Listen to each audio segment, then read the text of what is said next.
继续关心台北市的同学国小合唱团的学生，伫昨下晡，因伫学校的演奏厅练习的时，楼梯式的合唱台则规个放弃，有10个囡仔摔落来，学校赶紧甲囡仔送病院。加在这囡仔拢是侧伤尔，无生命危险。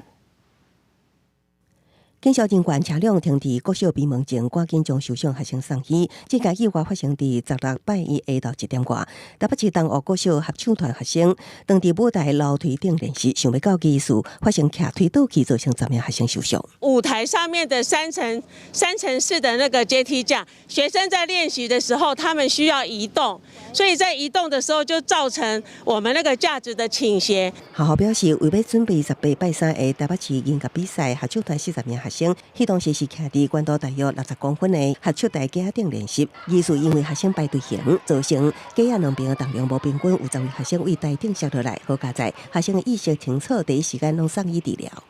有10名女童受伤，我们现场总共6名送中校，4名送伤总，都是轻伤，疑似清醒。学校已经进行通报了哈，然后在进行这样的合唱团练习的时候哈，因为它站的有一定的高度，我们还是会提醒学校哈要有一定的安全维护。学校强调下尾新的合唱台架